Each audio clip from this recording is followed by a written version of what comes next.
রহমানের বান্দার 7 নম্বর বৈশিষ্ট্য আল্লাহ তাআলা জানায় দেয়, ওয়ালা ইয়াকতুলুনান নাফসাল্লাতী হারামাল্লাহু ইল্লা বিল হক। আল্লাহ তাআলা বলেন রহমানের বান্দা যারা হবে তারা বিনা অপরাধে কখনো মানুষকে হত্যা করতে পারে না। অর্থাৎ আল্লাহ তাআলা যেইগুলাকে হত্যা করা অবৈধ করেছে, নিষেধ করেছে, তারা কখনো ওইগুলাকে হত্যা করার ধারে কাছেও যায় না। এরে মুমিন মুসলমান ইমানদারেরা, 8 নাম্বার হলো রহমানের বান্দার বৈশিষ্ট্য হলো ওয়ালা ইয়াজনুনা ওয়া মান ইয়াফআল যালিকা ইয়ালকা আসামা। রহমানের বান্দার 8 নাম্বার বৈশিষ্ট্য হলো রহমানের বান্দা যারা হবে তারা কখনো জিনা ব্যভিচারের ধারে কাছেও যায় না, করবে তো দূরের কথা। 9 নাম্বার হলো আল্লাহ পাক রব্বুল আলামিন বলেন ওয়াল্লাযীনা লা ইয়াশহাদুনা আয-যুর। রহমানের বান্দার 9 নাম্বার বৈশিষ্ট্য হলো রহমানের বান্দা কখনো মিথ্যা সাক্ষী দেয় না। অর্থাৎ নিজের চোখে যা কিছু দেখে তারা তাই বলে, মিথ্যা কথা কখনো বলে না। অর্থাৎ টাকাকে মিথ্যা সাক্ষী দিয়ে একজন নিরপরাধ মানুষকে জেলখানায় নেওয়া অথবা অপমান করা, লাঞ্ছিত করা, এটা রহমানের বান্দার কাজ হতে পারে না, বলেন ঠিক কিনা? 10 নাম্বার আমার ভাইয়ারা, আল্লাহ পাক রব্বুল আলামিন বলেন ওয়াইদা মাররু বিল লাগwi মাররু কিরামা।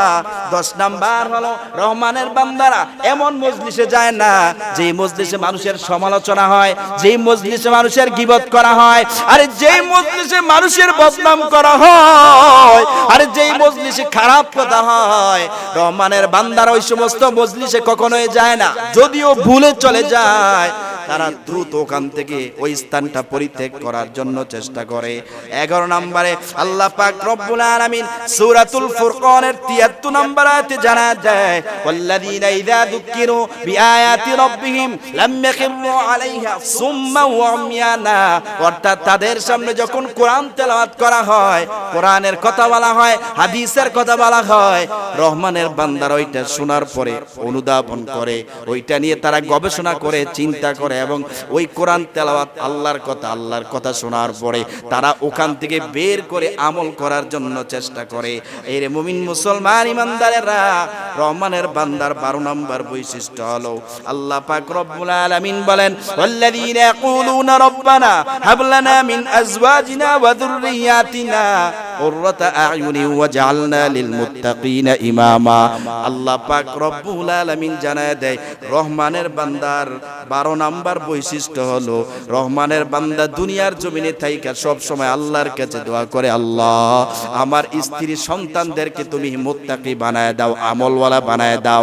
আর যার স্ত্রী দিয়া যেই বান্দা সুখে আছে তার দুনিয়াটাই জান্নাত, যারা স্ত্রী দিয়া সুখে নাই তাদের দুনিয়াটাই জাহান্নাম, বলেন ঠিক কিনা?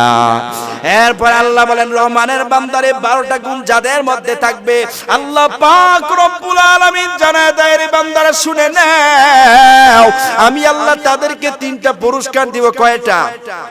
আরো জোরে বলেন কয়টা? এই জন্য আল্লাহ তাআলা বলেন উলাইকা ইউজাউনাল গুরফাতা বিমা সাবারু ওয়া ইউলাকুনা ফিহা তাহিয়াতাও ওয়া সালামা।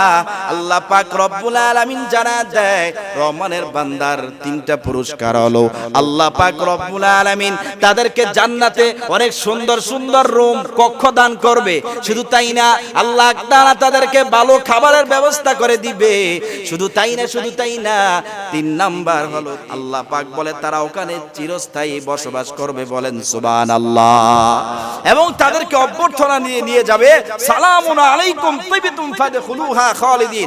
আসো আসো তোমরা জান্নাতে ঢুকো আর এখানে তোমরা চিরস্থায়ী বসবাস করবে। আল্লাহু আকবার।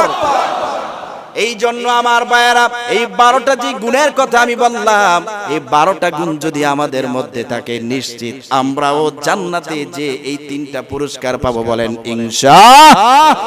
আল্লাহ তাআলা আমাদের সকলকে এই 12টা গুণের উপরে আমল করার তৌফিক দান করুন। সকলে পড়েন আমিন, আর জোরে পড়েন আমিন।